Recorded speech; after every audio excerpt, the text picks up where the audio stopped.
5.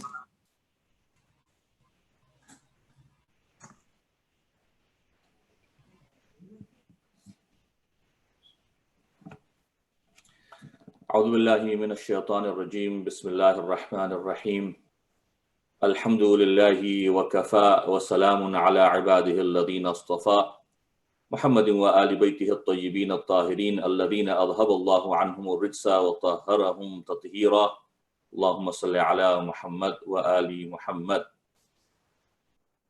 أما بعد فقد قال الله عز وجل في كتابه المجيد وفرقانه الحميد وقوله الحق وهو أصدق القائلين بسم الله الرحمن الرحيم يا أيها الذين آمنوا اركعوا واسجدوا واعبدوا ربكم وافعلوا الخير لعلكم تفلحون آمنت بالله صدق الله العلي العظيم. Momineen, salamun alaykum jami'an wa rahmatullah. First and foremost, I would like to take this opportunity to welcome all of you to today's program titled Imam Hassan al-Mujtaba alayhi salam, A Life of Giving and Charity.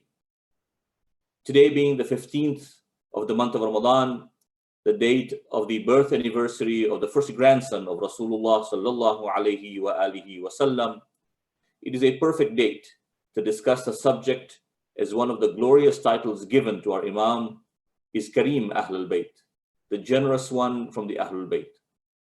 Inshallah, during the course of the program, we will learn why this Imam specifically was given that honorific title, even though there are examples in history of the generosity of other Imams as well.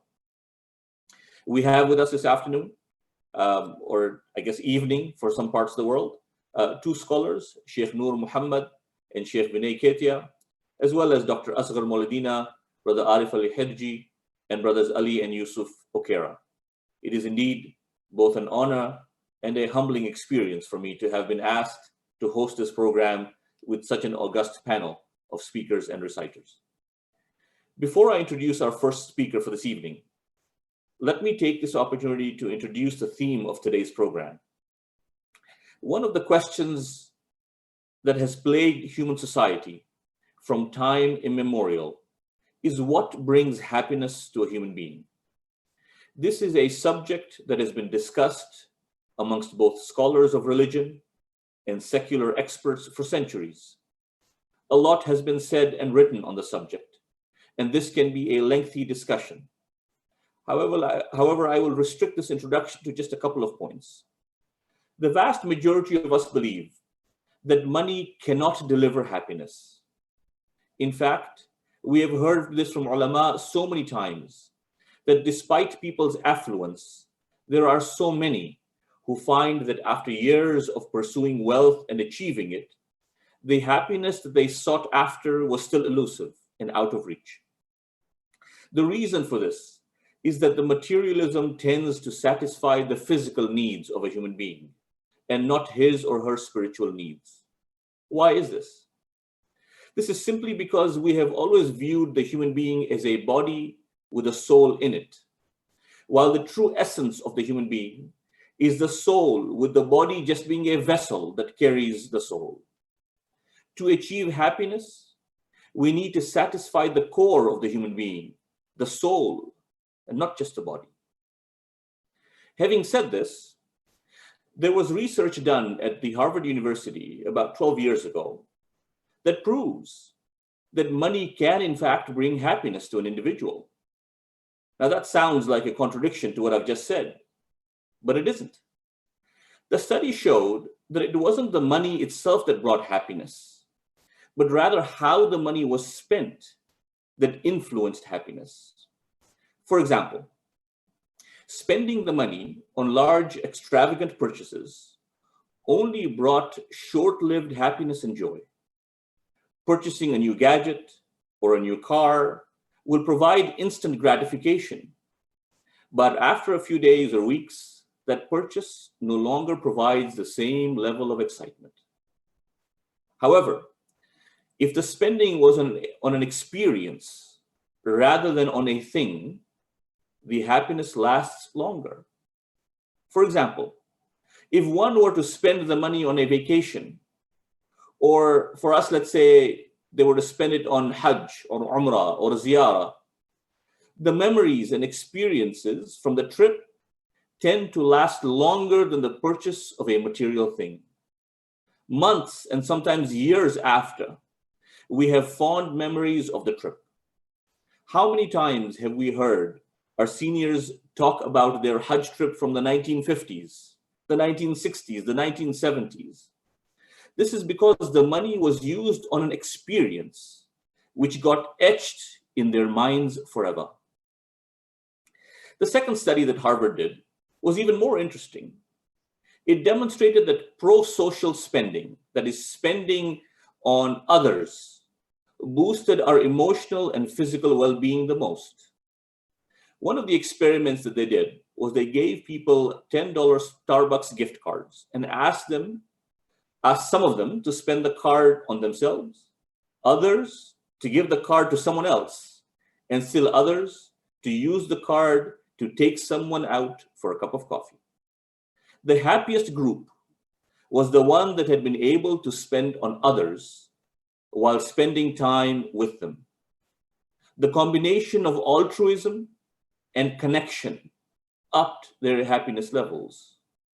In other words, money can bring happiness, but not because of how much one possesses, but rather how one chooses to spend it. Inshallah, I'm sure you will hear more about this from our upcoming speakers. After our speakers are done, we will open up the lines for questions. You can submit your questions via email or WhatsApp. The email address and WhatsApp number should be at the bottom of your screens. And with that, let me introduce our first speaker for today's program. Sheikh Nur Muhammad is an Islamic scholar, speaker, and researcher, and the current Imam at the KSIMC of Birmingham, UK. Sheikh Nuru is very well known and needs no further introduction. He will be speaking on why do so many people know so little about Imam Hassan alayhi salam, and what lessons can we learn from the life of this Imam. With that, I will pass it on to Sheikh Nuru.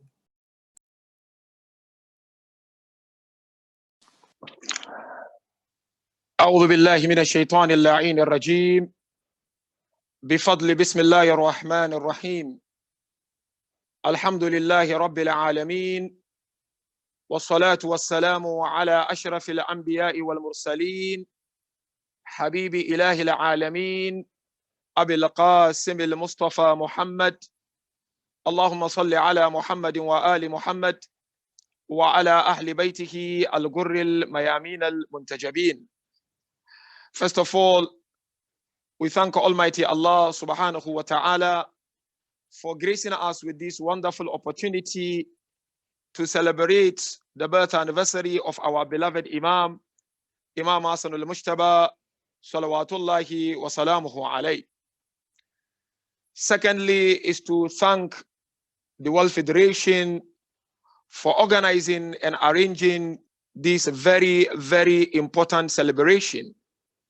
And I hope and pray celebration of the life of Imam Hassan al-Mujtaba continues in this way, even beyond coronavirus and beyond the lockdown.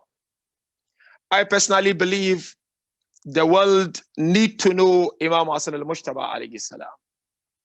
The world know little about this great personality and the role he played. I believe history has not done justice when it comes to the life of this great personality. Before I say a word or two, kindly allow me to take this opportunity to send my congratulations to the Imam of our time on this beautiful and auspicious occasion. And secondly, to send my congratulations to our beloved great scholars, our Maraji', our Hawzat al-Ilmiyah, for their continuous efforts to enlighten the Ummah on the arrival of Imam Hassan al-Mujtaba. And thirdly, congratulations to each and every one of you, lovers and followers of Ahlul Bayt across the globe on this great occasion. Where do we begin when it comes to dissecting and examining the life of Imam Hassan al-Mujtaba alayhi salam?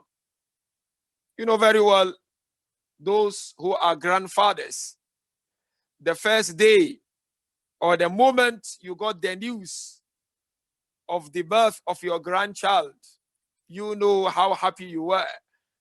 So can you imagine the happiness of our beloved prophets, alayhi alaf al-tahiyyat wa thana, when the news of the arrival of Imam Hassan al-Mujtaba reached our beloved prophet sallallahu alayhi wa alihi. Imam al-Hasan is the first grandson of Rasulullah, and hence narration beautifully mentioned. The Holy Prophet of Islam would place Imam Hassan on his lap, and he would say, هَذَا هَدِيَّةٌ مِّن رَبِّ الْعَالَمِينَ. This is indeed a gift from the Lord of the universe. In other words, Imam al-Hasan alayhi salam is the gift to Rasulullah from Allah tabaraka wa ta'ala. And also, as you know very well, Imam Hassan is known as Yusuf Ali Muhammad, the Yusuf of the Ahlul Bayt. Why is Imam referred to as Yusuf of Ahlul Bayt? It's because of his prestige, because of his beauty. Narration mentioned when Imam al-Hasan alayhi salam would come out of his house in the holy city of Medina, there would be congestion because each and every person would strive to catch a glimpse of the face of Imam al-Hasan salawatullahi wa salamuhu alayhi. Such an extent narration mentioned when he would come out, all places would be illuminating in the holy city of Medina. Hence, he is called Yusuf Ali Muhammad, because you know the beauty of Yusuf. But again, when the Holy Prophet was about to depart from this world, as you know very well, brothers and sisters, Sayyidah Fatima alayha salam looked at her father and she said to the father, "Oh, my beloved father, what are you leaving behind for Hassanain? What will they inherit from you, Ya Rasulullah?" Rasulullah looked at Bibi Fatima and he said to her, "When it comes to Hassan, he will inherit my prestige, haiba. When it comes to Aba Abdullah al-Husayn, he will inherit my valor and my bravery." Now quickly, I know time is not on our side. One of the greatest titles of Imam Hassan al-Mujtaba is Karimu Ahl al-Bayt, the generous of the Ahl al-Bayt. Now this is not a small title. In other words, Imam is the Kareem of Rasulullah, is the Kareem of Amir al-Mu'mineen, is the Kareem of Sayyidah Fatima alayha salam, up until Imam Sahib al-Asr, the generous of the Ahlul Bayt alayhim salam. Question: why is he referred to as Kareem Ahlul Bayt? Because Karam is the highlight of the life of Imam Hassan al-Mujtaba alayhi salam. It is not to say other Imams were not Qurama, were not generous, but generosity was the highlight of the life of Imam al-Hasan. When it comes to Imam al-Husayn, Shahada was the highlight of his life. Said Sayyidu Shuhada. When it comes to Imam al-Baqir, knowledge was the highlight of his life. Baqir al-Ulum, Baqar al-Ilma Baqara. So likewise, generosity was the highlight of Imam al-Hasan salawatullahi wa salamuhu alayhi. There are two reasons as to why our beloved Imam is called the generous of the Ahl al-Bayt. Quickly, the first reason scholars refer to it as minor reason, and the second reason is the major reason. The minor reason is what? Imam wouldn't wait for someone to ask before he gave. Many people would come to Imam al-Hasan alayhi salam. Before they could finish asking, Imam would give them. One of them one day came to Imam al-Hasan and he began talking. I need this, I need that. Imam Hassan asked him to keep quiet. Imam went inside, brought the rahim and he gave to him. He looked at Imam al-Hasan. He said, "Why don't you allow me to finish?" He said, "No, we the Ahl al-Bayt, we do not allow people to open whatever is in them before we realize what they are in need of." And one day, the third Khalifa of the Muslims, was sitting in the mosque. And one fellow came to the third Khalifa and he said to him, I need money. I am struggling. And like, excuse me, like the way some of us will come and say, I'm badbacht, I'm bicharu, I don't have anything. So he went to the third Khalifa. Third Khalifa gave him something. But he looked at the money and he said to the third Khalifa, this is too small money. This will do nothing. My need is vast, is big. Then the third Khalifa looked at the man and he said, look at that side. There are 3 people sitting there. Go to them. Their mother is the epitome of generosity. They will give to you what you require. Who are they? Imam al-Hasan, Imam al-Hussein, Abdullah ibn Ja'far, the husband of Sayyidah Zainab alayhi salam. No. The man went there. Imam al-Hasan, before this man could open his mouth, he gave him 500 dirham. Abu Abdullah gave him 490. And Abu Abdullah said, I cannot give equal to my brother. There's a point I'm trying to make here. Then Abdullah ibn Ja'far, he also gave 480. He said, I cannot give equal to Abu Abdullah. This to tell us that Imam al-Hasan was the Imam of Abu Abdullah. Narration mentioned Imam al-Hussein would never utter a word while in the presence of Imam al-Hasan alayhi salam.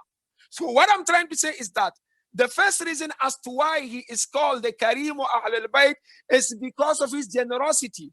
He supported people unconditional. He did not wait for people to come to him. He emulated Rasulullah and Amir al-Momineen. Prophet mentioned, Ana tabibun dawarun bitabbih. I am a medical doctor who goes around with his medication. Lastly, why is he called Karim Ahl al-Bayt? That is the greatest reason. It's simply because Imam al-Hasan sacrificed his social status for the welfare of the Ummah. This is not easy. We do have 3 major needs in life. Our need for peace and tranquility. Our need to belong to a community, to belong to a family. And the third need is our need for social recognition. It's not easy for someone to sacrifice his social status. How did Imam Hassan sacrifice his social status? By signing the peace treaty with Muawiyah. He knew he was going to be disrespected. He knew he was going to be ridiculed. He knew he was going to be undermined. But he said, I am doing this li-islahi amri al-ummah, to reform the affairs of the ummah. This is not little compared to what Abu Abdullah did. Abu Abdullah also said, Innama kharajtu li talab al-islah. I am out to seek reformation. Amir al-Momineen said, La usalimanna ma salimat umur al-Muslimin. I will be at peace with you so long as the affairs of the Muslims will be at peace. So second reason, Imam al-Hasan is called Karim Ahl al-Bayt because he wasn't selfish. What was important to him was the plight of the Ummah. And so Momineen and Mominat, as we celebrate this occasion, let us take a lesson of being generous people, a lesson of thinking of the plight of the Ummah. Let us stay away from selfishness and individualism. Imam Hassan taught us and he showed us the way. Assalamu alaikum wa rahmatullahi wa barakatuh. Thank you, Shaykhana, for that very insightful presentation. Our next speaker for this program is Sheikh Vinay. Sheikh Vinay Ketia is a scholar and researcher currently living in Canada. He is a PhD candidate in the Department of Religious Studies at McMaster University with a focus on the intellectual history of Islam and specifically Shiism. He will be speaking on what does Karim Ahl al-Bayt mean and how should the generosity of Imam Hassan alayhi salam be adopted by his Shia. With that brief introduction, I'm now going to pass it on to Sheikh Vinay. If I can request all of our panelists to keep their microphone on mute. Thank you. أعوذ بالله من الشيطان الرجيم بسم الله الرحمن الرحيم وبه نستعين والحمد لله رب العالمين والعاقبة للمتقين والصلاة والسلام على رسول الله وعلى أهل بيته الطيبين الطاهرين المعصومين المظلومين أما بعد السلام عليكم جميعا ورحمة الله وبركاته. The topic for today is to go a little bit more in depth into the meaning of Kareem Ahlul Bayt, as Samahat al-Sheikh just alluded to in his beautiful remarks. We know that the unique aspect of the life of Imam al-Hasan alayhi salam was his incredible generosity, as it was just pointed out. But what made this even more perhaps unique was that during his lifetime, he did something that was perhaps slightly unprecedented. That was, rather than give away his wealth after his death, right? You know, so many people are writing pledges these days that, oh, the billions I have, I'll give away after I die. You know, it'll go to this charity and this charity, and you know, that's all well and fine. But the Imam divided his wealth while he was alive, his entire estate, as the tradition states, twice, and another riwayah states 3 times. That during his life, he literally took all of his wealth, and from what it seems in the traditions he was, alhamdulillah, financially wealthy, and he just divided half of it. Half of it. Imagine that. Just imagine that. How many of us today are willing to take the sum of our estate, especially the older members of our community who, alhamdulillah, have savings, they have homes that are paid off, they have RRSPs over here in Canada, stocks, investments, retirement savings, maybe some properties. Alhamdulillah, many brothers and sisters in our community have multiple properties, investment properties. And may Allah subhanahu wa ta'ala bless them with more success, inshallah. And just to cut 50% of that out while someone is alive, that's the test. It's very easy to give away things perhaps after you're dead. It's very easy to give away things after we're dead. That's not hard. And it's not hard to give away things when you don't feel a pinch, when you don't feel any stress, when you don't feel like as if you've given anything. But to give away half of your wealth, not only once, not only twice, according to a riwayah I have here, it says thalathat marrat, 3 times, according to some traditions, during your lifetime, is quite incredible. It's quite incredible. So why don't we make pledges to give away large sums of our wealth while we are alive? Not have foundations built after we're dead, and plaques in our name, and hospitals named after us, and so on and so forth, and this was donated from the trust of the so-and-so, and so-and-so. Why not while we are alive? Alhamdulillah, this is one of the most successful and financially prosperous Shia communities in the world. Alhamdulillah. And may Allah subhanahu wa ta'ala give our fellow Momineen and Mominat more success, inshallah, and more tawfiq in all of their entrepreneurial and business ventures. But imagine the significance of splitting your wealth in half. That is something that takes courage. That is something that takes a lot of strength, a lot of, it takes a lot within you to do that, because you will right away feel the effects of giving away half of your wealth. Not giving away $100 a month here, $100 a month there, but half of your wealth. And if we were to add up, let's say the net worth of, let's say, take 100 or 1,000 people of our fellow Momineen and add up their net worth, it would probably be somewhere in the close to billion, maybe more than $1 billion, maybe. I would say, or more. Now imagine 500 million immediately being given away. 500 million at one shot. Okay, to many different causes and those things, that it's all well and fine, but I mean, this is the example that we learned from Imam al-Hasan. I'm not saying that people have to do this. I'm saying this is one of the reasons why he's known as the Kareem of Ahlul Bayt, salamullahi alayhim ajma'in. Because it's a very powerful statement to make, to simply divide your entire estate, your wealth, your possessions in half, you know, and just give it away.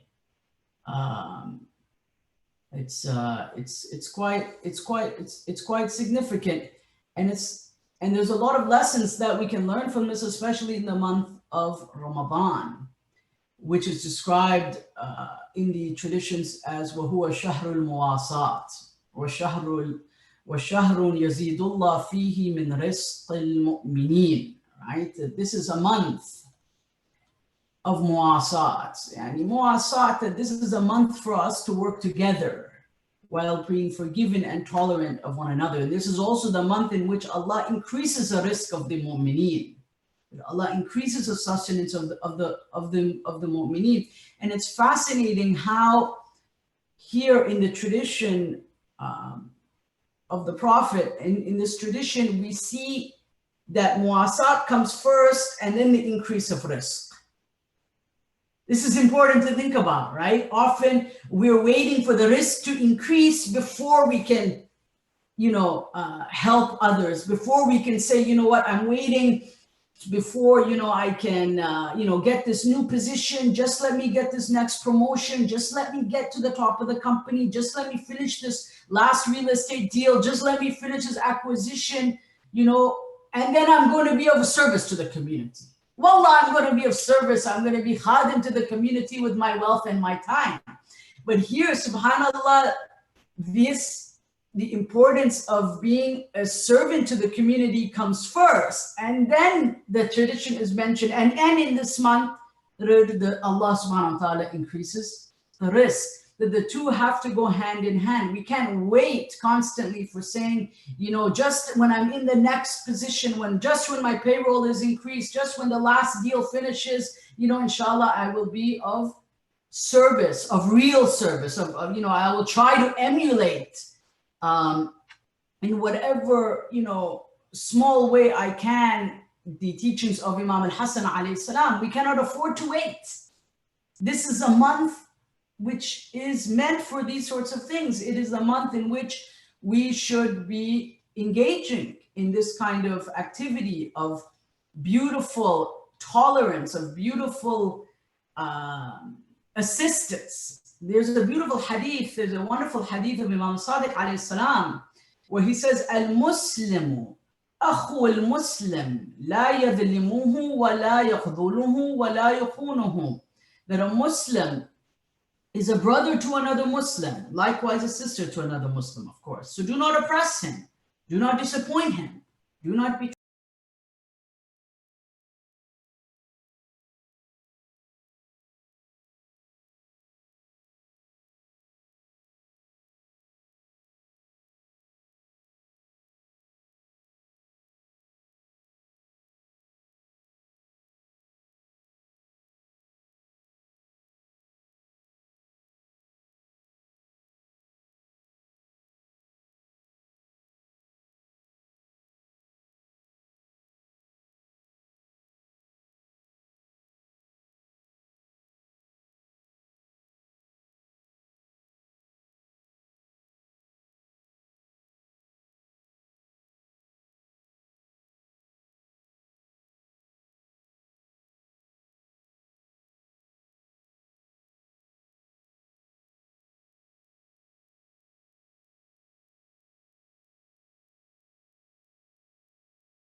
distressed when we see other Momineen in need and that we're not able to fulfill their needs, whatever their needs are.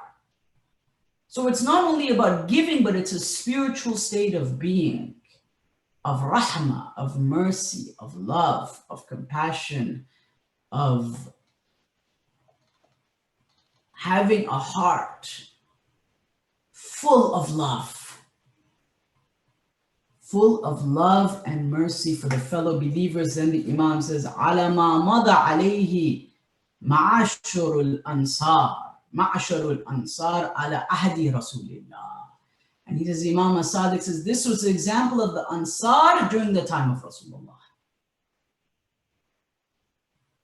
So this is not just history. These are not just historical examples. And of course, coming to Imam al-Hasan alayhi salam, he of course was the misdaq and the example of this during his life, of the meaning of generosity, the meaning of love, the meaning of compassion, and the meaning of being among the ruhama, those people who are beacons of mercy within the community and the ummah.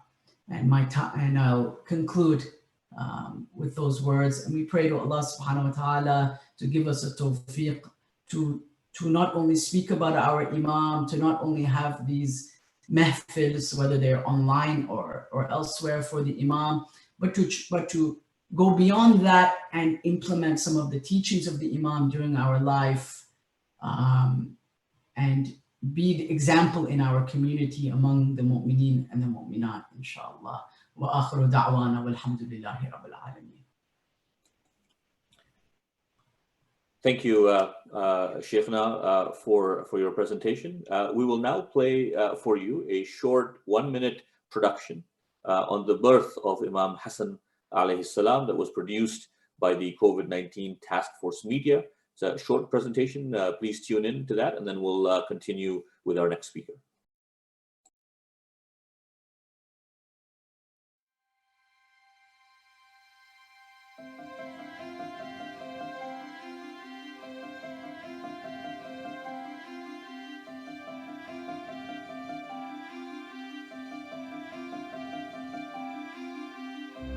He was known as Karim al-Bayt, the generous one of the holy household.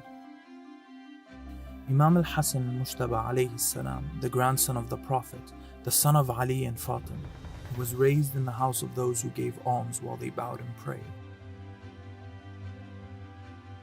Was known to never say no to any requests made to him, landing him the title the generous one of the holy household. The generosity of this Imam is one that we as his followers should inherit. Think to yourself, have I been generous with my family, friends, and community? Would the Karim of al-Bayt be proud of me as his follower? Due to the poverty, disease, and war, many Muslims around the world are asking Allah for His grace. As the followers of Imam al-Hasan, we should overflow the grace that Allah has given us onto others, despite the situations that we are in. Following the command of our Imam alayhi salam, who said, generosity is giving in both prosperity and adversity.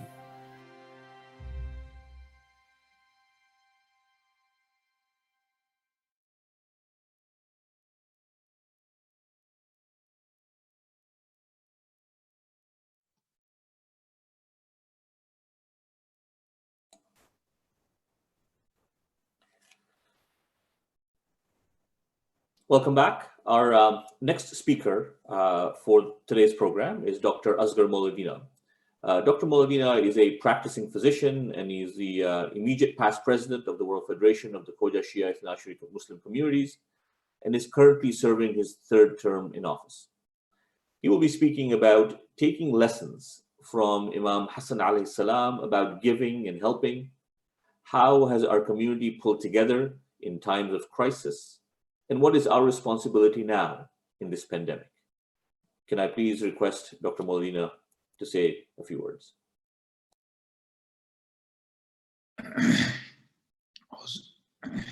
أعوذ بالله من الشيطان اللعين الرجيم بسم الله الرحمن الرحيم Khushali Mubarak to all the panelists, distinguished panelists today with me, and I'm really honored to be with these enlightened speakers this evening.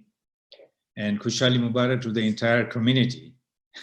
Before I move forward, Akil Bhai, just to put something straight, because you said I'm serving my third term. I finished my third term in 2017, and now we have Anwar Bhai Dharamsi as our president of the World Federation, pending the inauguration and our conference coming in for the new president to be installed.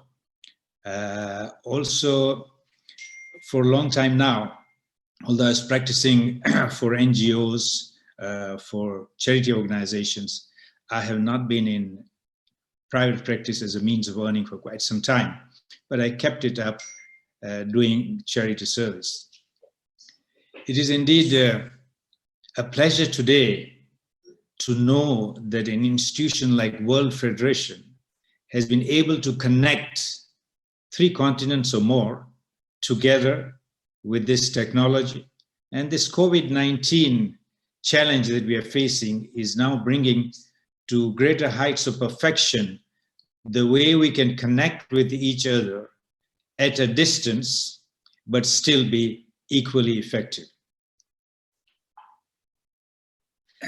The role of our Ahlul Bayt in guiding us as to how charity is done or how charity should be done is immaculate.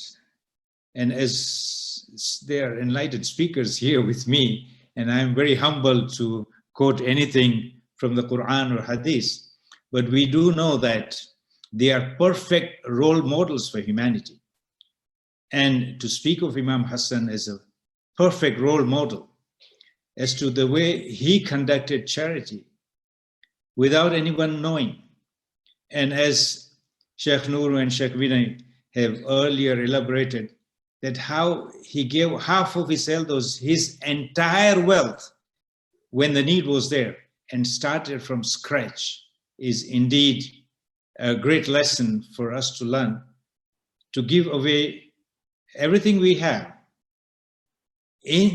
for the love of God and for the benefit of humanity. So there are lots of lessons to learn from Imam Hassan's life. They have been elaborated by our speakers already, and I wouldn't go much into it because I think today I really want to talk about how our community rose up to the challenges that we have faced since our communities have existed. So today I want to really take up that from what I know. But before I do that, let me just focus on how important it is to help others. Today, about 15,000 children under the age of 5 die every day because of hunger. So what are we comparing COVID today? 3,000 people dying every day. 15,000 are dying every day because of hunger. Kids under the age of 5 only. From the 7 billion population of ours, probably 2 billion are unable to earn more than $2 a day. So we have a great responsibility to ensure, one, that we are giving out first our compulsory obligations as we should. We have heard time and again that if everybody was paying their dues as it was supposed to be paid, then there would be no one hungry in the entire universe, in the entire world. So are we doing that? The other point that was raised is that in giving charity, today, especially in our community, there are so many silent families who cannot raise their hands, who cannot go out to say that I'm needy, I need something. It is beyond their dignity. It doesn't suit their moral compass. We have got to go and find out these people who are so quietly, patiently waiting to be helped, and help must go to them also. So with these, I want to start, in my experience, the afflictions and the challenges that our community has had. My recollection goes back to the time of, and many of you will recall, of my generation, the time of African countries gaining independence, and Sheikh Nuru would very well know from Ghana, 1957, and the wave spread to Tanzania in 1961. I think it was December. Then Uganda was October 1962. Kenya was December 1963. So was Zanzibar, December 1963. So the first challenges we faced were the era of independence, when people began to feel, some of them began to feel insecure, having been under colonial rule, under the safety, and what would happen now. So that started, started the movement of people outside from these countries to Europe, to Canada, to America. The first real test for the community came with the 1964 Zanzibar Revolution. If you recall, Zanzibar got independence on the 10th of December 1963. Hardly a month later, on the 12th of January 1964, was the Zanzibar Revolution.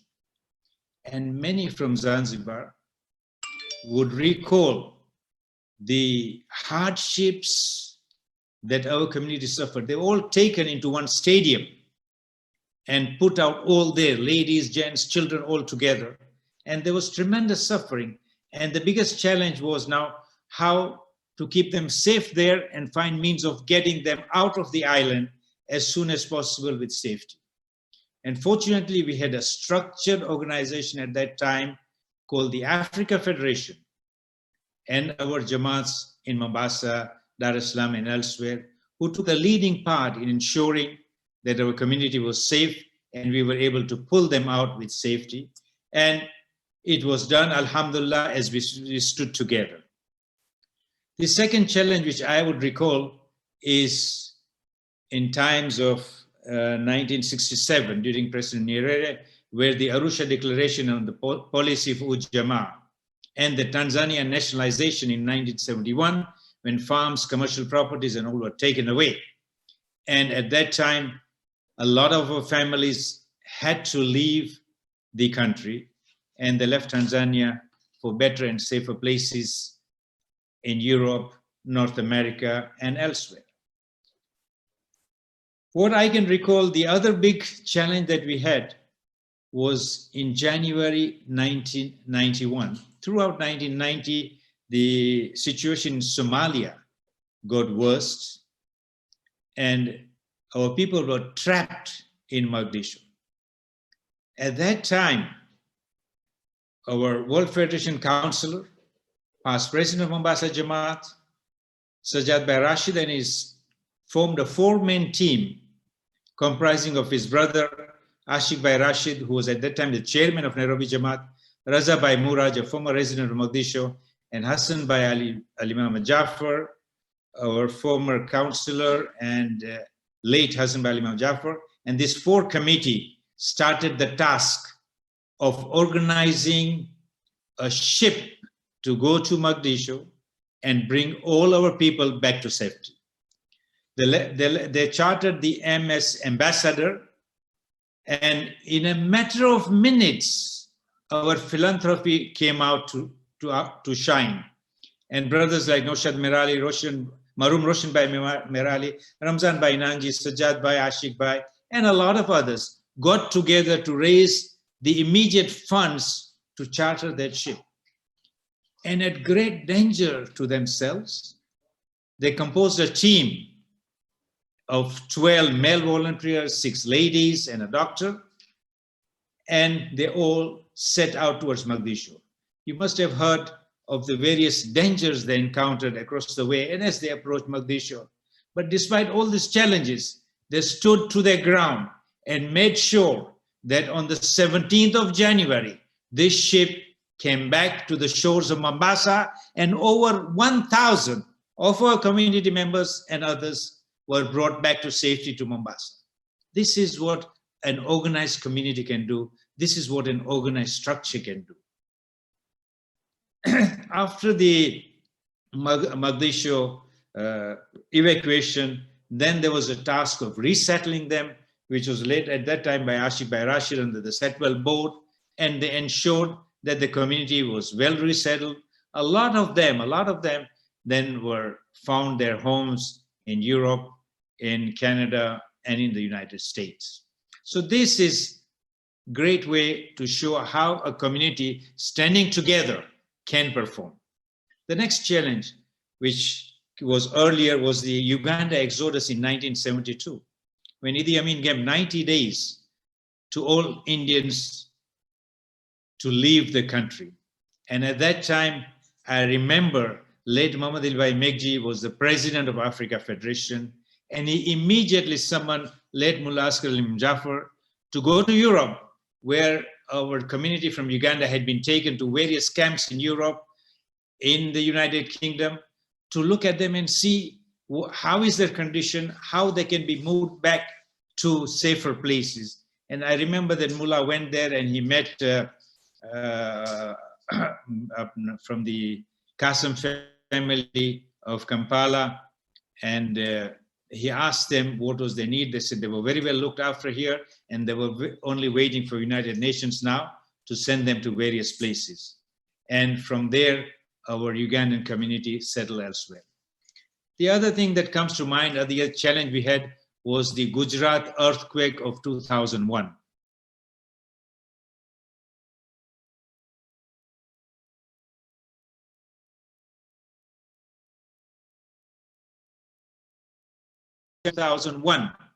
Was a real test for the new office bearers who had come in to take the place of Mullah Sahib. And this earthquake took place on the 26th of January. Immediately our community got together in liaison with the communities in India. Many flew there. I think like our Vice President Mansoor Bhai Kanani, Hassan Bhai, Mohsin Dharamsi was there. Muhammad Reza Mauladina also was there. They all flew into Gujarat and tried to help them and resettle them as quickly as possible. Temporary shelters were built for them immediately, so they had a shelter above their head. This speaks for a community working together. Then in July 2010, we had the Pakistan floods, where we played a great role in resettling the people there. And then, of course, the recent Yemen crisis in April 2015, where again, Sajjad Bhai Rashid and his team played a pivotal role in going twice into the dangerous city of Hodeidah on a normal mechanized dhow to go and bring our community members back to safety in Djibouti. Now, all this speaks as how a united worldwide body can do for the community. And this is an institution, this is a structured organization which we must cherish, and we must let it grow to greater heights. It is important that we work in an organized way, starting right from our family level to the Jamaat level, to the regional level, and to the world level. So together we can bring our community to greater height of success and to safety. Now coming... Sorry, if you could just wrap up. Yeah, sure. Just COVID crisis now, I'll just come up. Again, the World Federation is working in a structured way with all the regions together to see how we can face this challenge that we are right now facing. And inshallah, together, we'll overcome this step too. Wassalamu alaikum wa rahmatullahi wa barakatuh.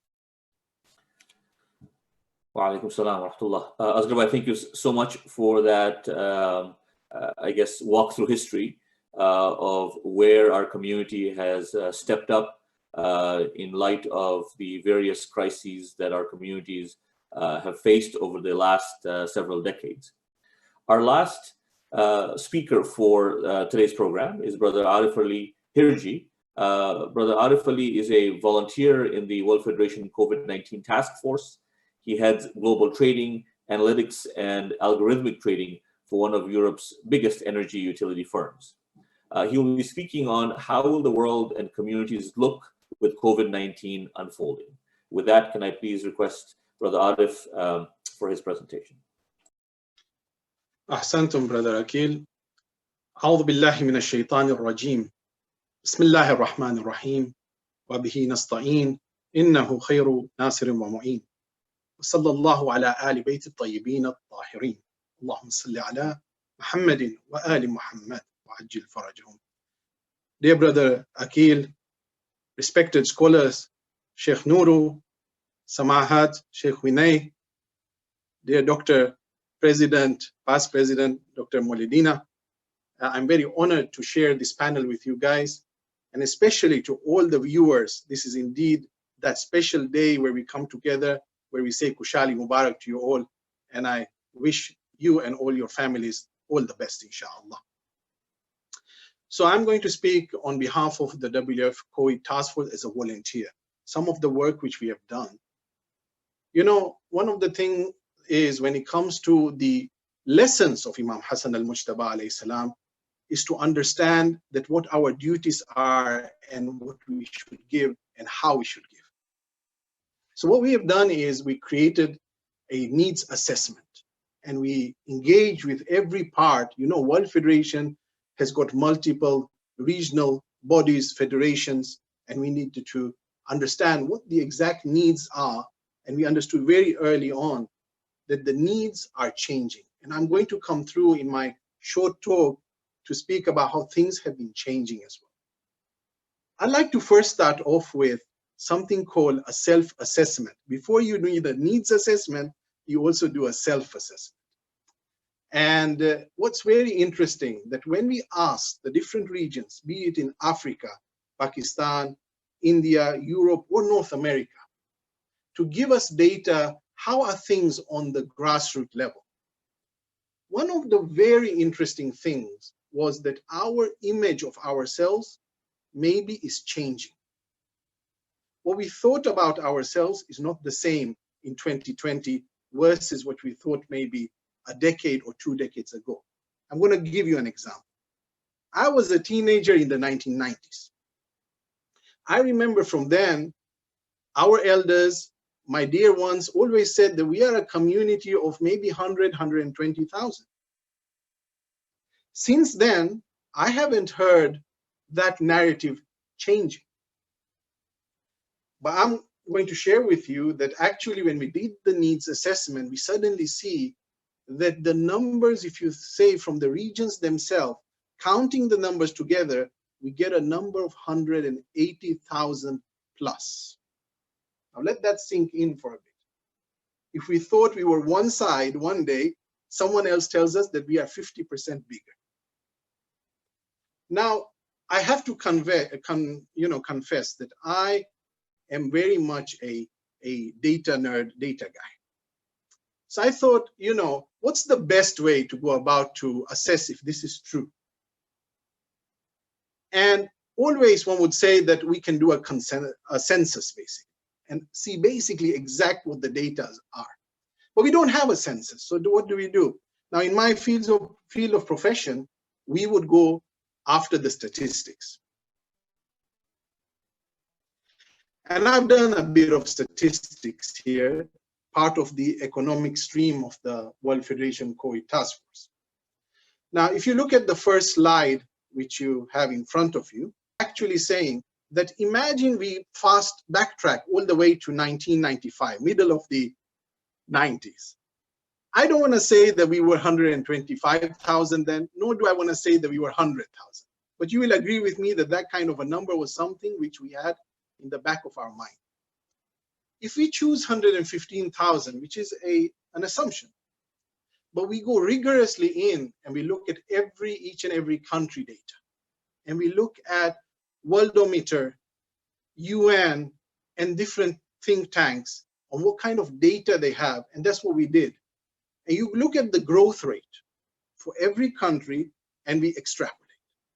Suddenly what you see is that it's not very strange at all that we would be in 2020 around 180,000 people. That would become plus. Now, the science says one thing, it doesn't mean that everything is correct. You don't have, for example, data exactly on who traveled from which region, who left Africa, went to North America to study exactly. We haven't done that exercise. But if you bear with me, I think we are landing somewhere closer to truth. Now, what are the conclusions if you look at that? I see at least 4 conclusions. Number 1, our self-image of what we thought and what our needs are needs to be readdressed. Because if you look at it, as a second point, is that our growth rates, mostly if you look at this slide, is in India and in Pakistan. And Africa as well, in East Africa. That means that from a needs point of view, we have to think where our body hurts the most. And maybe more even than what we thought before. Number 3, in these difficult times, we need to think, what are the needs in a particular area compared to what it was before? A bigger family, maybe more individuals living in a family, has a different need compared to a smaller one. It's just an example. And 4th, maybe we need to think that if you are 50% bigger, maybe the funds which we used to raise earlier on for different crises, and we've gone through many difficult crises, but this global crisis, maybe the way which we need to go about is different. This takes me on very naturally into the question which is posed often to people who work in different task forces around the world. How long will this crisis last? And another question, how deep will the crisis be? So if we look at slide number 2, I like to go a bit geeky here, but bear with me. We're going to go through this. You will see a few letters here. If you go through the different institutions, you know, how they present, the economic bodies, the governmental institutions, the management consultants, they typically give these kind of data. And these charts is what you see. On the top row, which is Z, we, and swoosh, which is looking like a Nike sign on your right top corner. These are the scenarios which many people believed in only a few weeks ago, even maybe less than a month ago, where they believe that we're going to go through very difficult economic time in different regions and different places and geographies. But we will we'll get out of it very fast, maybe within 2-3 months, due to either lockdown or due to be able to isolate countries from one another. So that was the idea. But as things are evolving and unfolding, things don't look, those 3 scenarios on the top, they don't look very probable. What looks more probable is the bottom row, which is U, W, and L. You can see it's according to the shapes. That's why they're called these letters. This U, for example, is about the duration of the crisis will not be only 2-3 months long. It'll probably be 6 months, 12 months, or 12 months plus. And you have a W, which if we look historically in the humankind, we have seen like flus and pandemics before, like the Spanish flu, which had multiple waves. And that's why you see this W going. Maybe there could be multiple W's. And L is the worst one, where in fact we lived in one world, the world thereafter is a different. These are the things to think about, and I just wanted us as a community that when things go worse, or we believe, we need to be Hussainis. We need to be those like Hassanis, that we take really stock of that history and motivate each other. Now, I'd like to say a few things about what our spirit should be when we know that we are going through a difficult time. Our spirit, which should be, we need to be ready, first of all. Sheikh Nuru very beautifully said that Imam Hassan alayhi salam is the Yusuf of the Ahlul Bayt. Remember what Nabi Yusuf did in Egypt? When he knew that there would be a famine. And what kind of advice he said in regards to stock, in regards to who should help each other in the city and in the country? That is something to think about. What Dr. Momineen said, that we need to collaborate and find solutions for our community which fits the different parts. Extremely important in this stage. And we have to then think about that spirit which we always had as a Khoja Shia Nashi community of volunteering and opening up our pockets. Very, very important now. I'd like to conclude here with a beautiful saying of the nephew of Imam Hassan, al-Mujtaba alayhi salam, none other than Imam al-Sajjad Zain al-Abidin alayhi salam. You know, one of his famous sayings is about what is signs, what are the signs of a mu'min. And he says, al-alamatul mu'min khamsa, that there are 5. And you need to fulfill all those 5 according to our fourth Imam. But one of them, beautifully, the second one, he says, as-sadaqatu fil qillah, to give sadaqah in qillah. This means that one has to give sadaqah and give from yourself, even when you are in difficulty, in need. It's very easy to give when it's much easier. But when things go tough, what do we do? According to our fourth Imam, if you are a mu'min or a mu'mina, we need to step up at this point. And this is very, very important. And our Imam is watching. And I love this hadith, which is a saying specifically during the time of the fourth representative. When he went to our living al-Hujja Ajallahu Ta'ala Farajul Sharif, and he brought the bags of khums to our living Imam. And on the side, he had a few coins, which were not from those who gave khums. It was few coins from a lady who was poor, a very poor lady, not poor in regards to her heart, just poor in the material sense. And she gave few coins anyway, even though she was poor. When the Imam saw the khums money and he saw those coins, he took those coins and embraced those. And the representative said, but what about all these other? Well, he said that actually this lady, what she has given when she was in the most difficult state, that counts a lot for us. Of course, I'm paraphrasing, but that is the sense of the hadith. This is all the humble things I had to share with you. And wassalamu alaikum wa rahmatullahi wa barakatuh. Thank you, Brother Arif. Indeed, some of the data that you presented does shatter some of our preconceived ideas about our numbers around the world. And thank you for sharing that detail with us. We will now, inshallah, open up the lines for questions. As I mentioned earlier, you can submit your questions via email or WhatsApp. We will, inshallah, try to get to as many questions as possible. However, if we're unable to get to your question due to a lack of time, then, inshallah, we'll try to get back to you after the program. Our first question is for Sheikh Nuru. Sheikhna, can you speak a little bit about why is it that a number of our scholars do not speak a lot about our beloved second Imam, Imam Hassan al-Mujtaba alayhi salam? Thank you so much, Hajj Akil. This is definitely a very important question. So I'll look at it from 2 parts.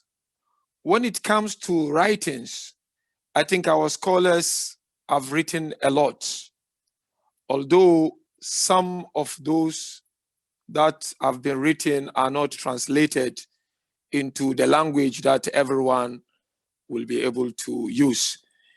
When it comes to speaking, yes, there is more emphasis on Aba Abdullah Hussein alayhi salam, on Imam Amir al-Momineen, on Sayyidah Fatima alayhi salam, which I personally believe we need to also bring Imam Hassan al-Mujtaba on board, in the sense that enemies tried their level best to shut the nur of Imam al-Hasan alayhi salam. To such an extent, there are books written out there that Imam al-Hasan stood against his beloved father and supported the enemies of his father. So yes, little has been done when it comes to this great personality. And as to why, that I don't have a direct answer. But I feel more need to be done to expose the world to the beautiful message of Imam al-Hasan. And as I said earlier on, really, he was the Imam of the time of Abu Abdullah. And if it wasn't because of the role that Imam al-Hasan played, Abu Abdullah was not going to find it easy in Karbala al-Muqaddasa. Likewise, if it wasn't because of the role of Imam Amir al-Momineen alayhi salam, Imam al-Hasan was not going to find it easy. So therefore, I take this opportunity to first and foremost encourage myself and to invite all our speakers, all our scholars. Let us do more when it comes to exposing the beauty of Imam al-Hasan to our world. Hassan. Shukran, Shaykhna.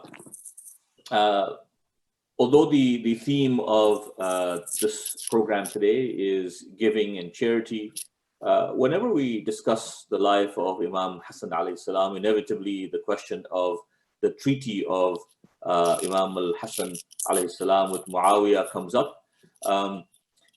This question is for Sheikh Vinay.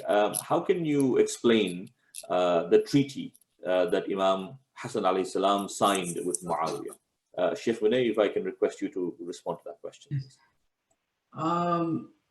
Well, this was even a controversy at the time when Imam al-Hasan signed the treaty, right? They used to call him Momineen, the one that, na'udhu billah, the people of weak faith, obviously, and the people who turned against him, used to call him the one that brought humiliation to the Momineen.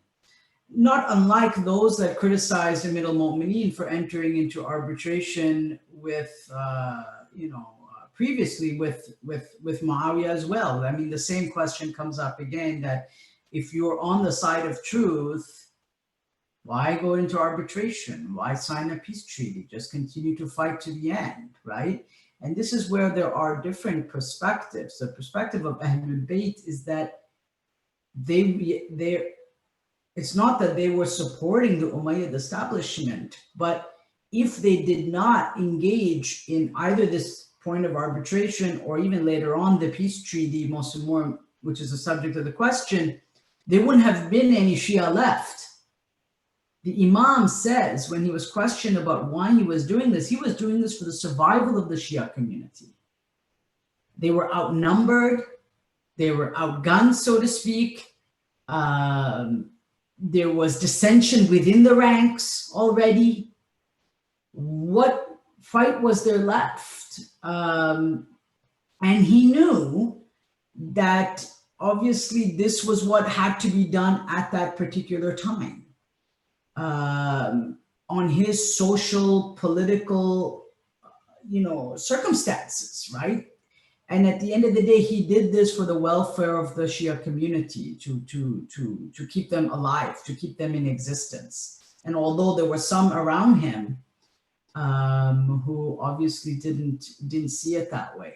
And this was a test of obedience to the Imam of the time, that even when the Imam rules on something that perhaps at first glance for somebody doesn't seem to be in line with the way that they see the world at first glance. Obviously, everything the Imam's rules should be in line with, with our worldview, but that's a test for their submission.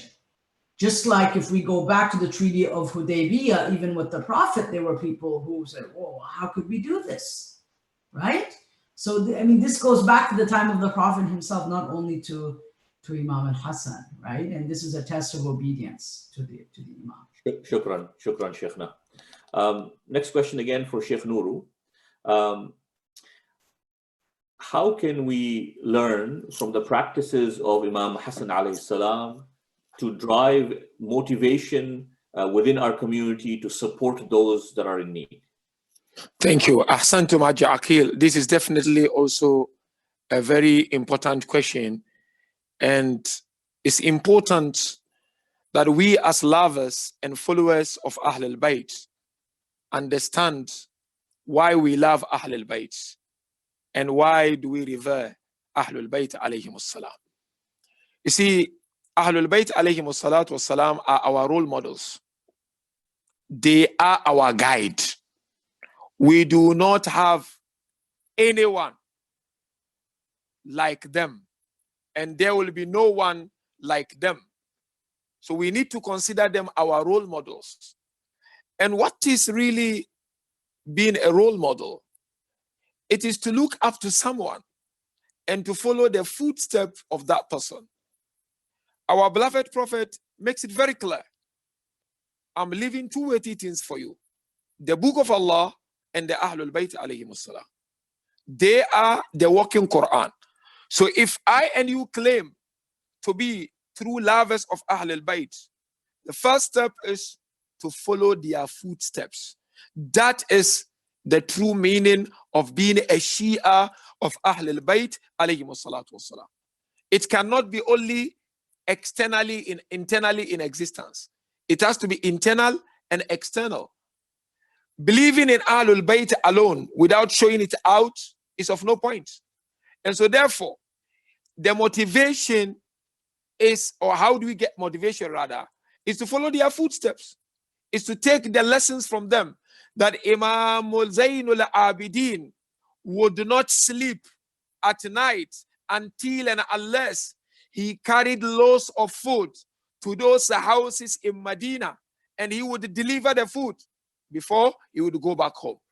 Our beloved first Imam Amir al-Momineen alayhi salam, when he left this world, when Imam al-Hasan and Hussein were coming back from the burial of Imam Amir al-Momineen, they found a man sitting in the middle of the road, and the man was crying and lamenting.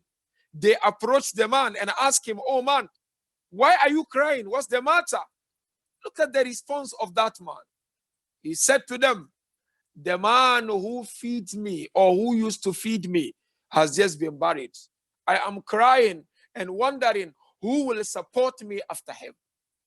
So therefore, this is the life of Ahlul Bayt alayhimus salam. So therefore, Mu'mineen and Mu'minat, to follow Ahlul Bayt simply means to follow their footsteps and take practical lessons from their lives and implement those lessons in our life. By so doing, we will be regarded as true followers and true lovers of Ahlul Bayt alayhim salam. I want to add here, Brother Akil, that Aba Salih al-Mahdi, our beloved Imam, is always in pain when a member of his nation is in pain. Quran makes it very clear. وَمَا أَرْسَلْنَاكَ إِلَّا رَحْمَةً لِلْعَالَمِينَ. Our beloved Prophet is rahmah for alameen. Ins, jinn, malak. And beyond that, currently the rahmah of beloved Prophet is with Aba Salih al-Mahdi. Azizun alayhi ma anittum, harisun alaykum, bil mu'minina ra'ufur rahim. Look at the sequence. Rasulullah, Azizun alayhi ma anittum. Whatever you go through of pains and difficulties, it is heavy on Rasulullah. Wallahi, it is heavy on Imam al-Zaman for someone to go empty stomach at night. Harisun alaykum. Prophet is fond of you, O Ummah. Imam Sa'ib al-Amr is fond of us. Imam loves us. And of course, at the end, said, Bil mu'minina ra'ufur rahim. So therefore, Mu'mineen and Mu'minat, where do we get our inspirations from? We get our inspirations and motivations by studying the lives of Ahlul Bayt alayhim salam. And lastly, Imam Amir al-Mu'mineen one day was walking in Kufa with some of his companions. They came across a man sitting down and crying. Imam asked the man, "Why are you crying?" He looked at Imam and his companions and he said to them, "I have nothing to eat." Imam looked at his companions and he said to them, "I'm going to sit next to this man until you contribute towards alleviating the suffering of this man."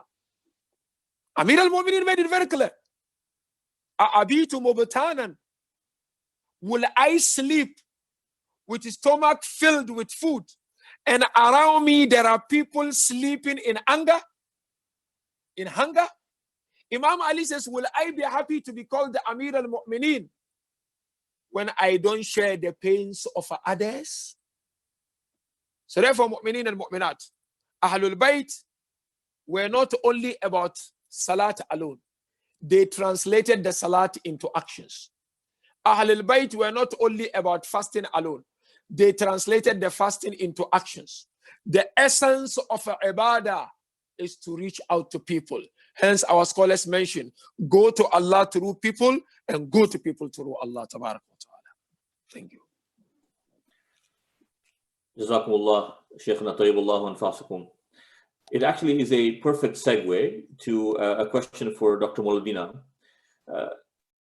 Asghar Bhai, what is the responsibility that we have towards the plight of non-Khojas amidst the crisis? I know you've given a number of examples about historically how we as a community have stepped up to deal with crisis within our community. But if you can perhaps speak a little bit about our responsibility towards non-Khojas in the midst of historical crises or even the current crisis. Thank you, Akil Bhai. You know, with the motto of the coalition, we exist to serve. All along this history, from its formation in 1976, or even our other organizations like Africa Federation, a great part of our resources go into the welfare, into helping the non-Khoja community. Of course, we all know that charity begins at home. We look after our own needs.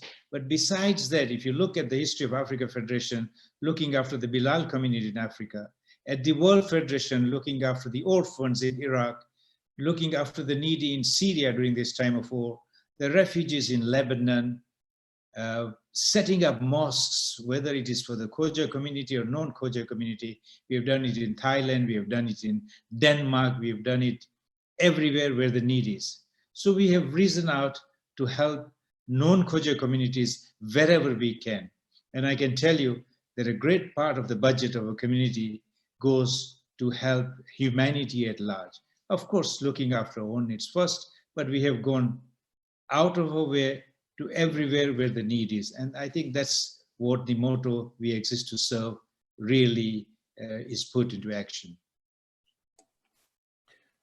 Thank you, Dr. Mouladina, for that response.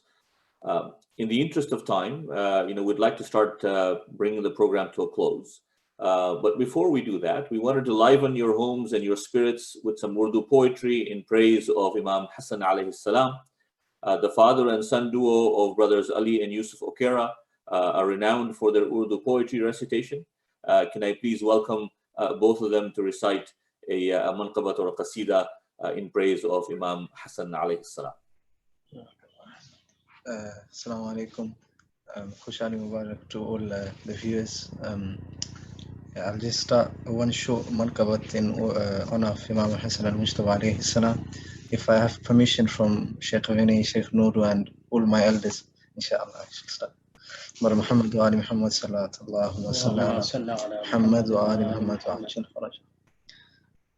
चर्चा रहा ये आज तो शब भर अली के घर चर्चा रहा ये आज तो शब भर अली के घर उतरा है आसमान से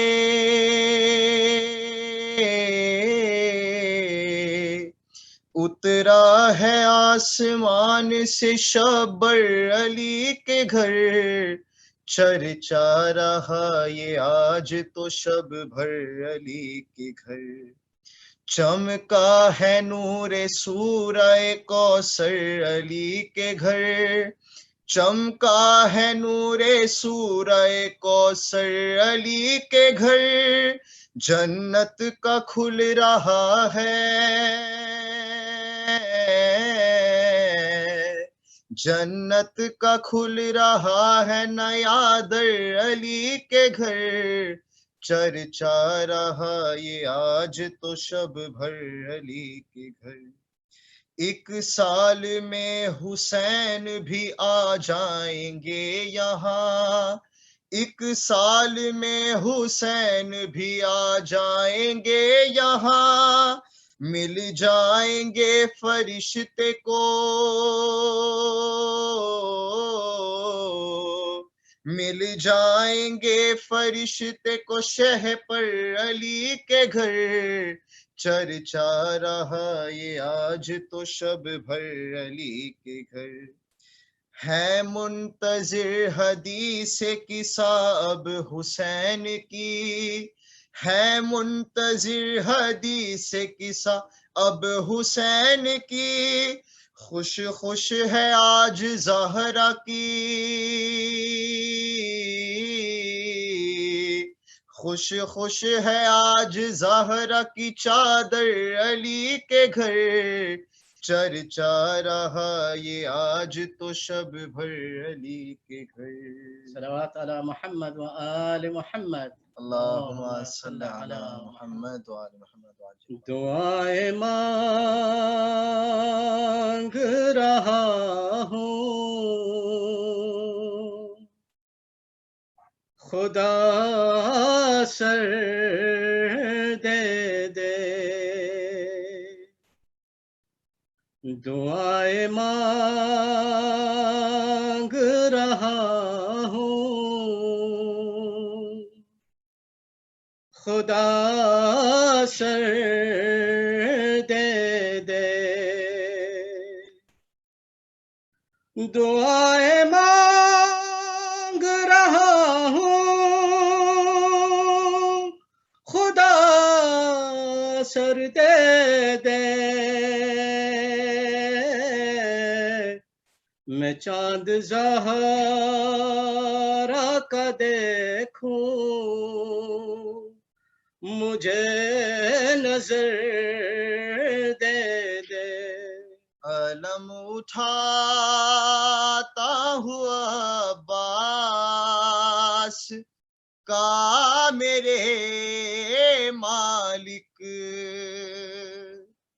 अलम उठाता हुआ अब्बास का मेरे मालिक। झुके न आगे किसी के, मुझे वो सर दे दे। झुके न आगे किसी के, मुझे वो सर दे दे। मदद कीजिए आ इमाम ज़माना, मदद कीजिए आ इमाम ज़माना। हटा दीजिए गैबत का पर्दा खुदारा, पर्दा खुदारा। मदद कीजिए आ इमाम ज़माना। बड़ी आफतें हैं ज़माने पे मौला, परेशान शिया कहाँ जाए मौला। पुकारा तुम्हें जब हुआ दिल जो मुज़तर, मदद कीजिए या इमाम ज़माना। बलाएं है गहरी नहीं कोई साथी, अंधेरा है हर सू उदासी है छाई। तुम्हारे कदम से ओ दुनिया मुनव्वर,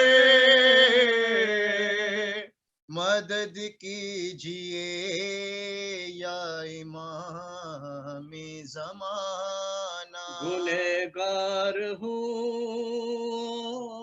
और शर्मिंदा मौला, मगर आप पर ही है मुझको भरोसा। करो रहबरी अब बराए पैगंबर, मदद कीजिए या इमाम ज़माना, मदद कीजिए या इमाम ज़माना।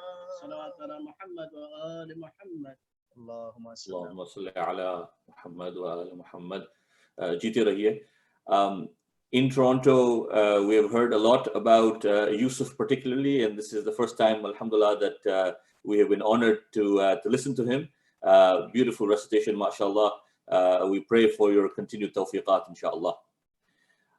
Momineen, at the beginning of the program, I recited a verse from the Holy Quran from Surah Hajj, where Allah subhanahu wa ta'ala says, Bismillahir Rahmanir Rahim, يا أيها الذين آمنوا اركعوا واسجدوا واعبدوا ربكم وافعلوا الخير لعلكم تفلحون. The Quran provides a simple yet profound recipe for success in this world, encompassing our dual responsibilities, one's responsibility to the Creator as well as to fellow human beings. Bow down, prostrate and worship Him, and do good to fellow human beings. The scholars on this panel can do more justice to a discussion on this verse than I can. However, suffice it to say that the definition of doing good is so broad that a variety of acts of kindness that we perform for our loved ones or even for complete strangers are highly regarded in Islamic tradition.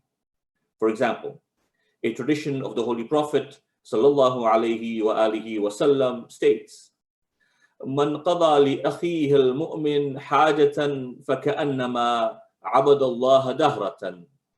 One who fulfills the desire of his mu'min brother would be as if he has worshipped God for his entire life. In another tradition, the Prophet says that striving to satisfy the need of a fellow believer is like spending 9,000 years fasting during the day and worshipping at night. In other words, the rewards for these noble acts are beyond human imagination. Let me conclude with one small anecdote from the life of Imam Ali alayhi salam. Harith, a companion of Amir al-Momineen alayhi salam, says that one night I was engaged in conversation with Amir al-Momineen alayhi salam. And as we talked, I said to him, I'm in need of something. The Imam alayhi salam said to him, O Harith, do you regard me worthy of informing me of your need?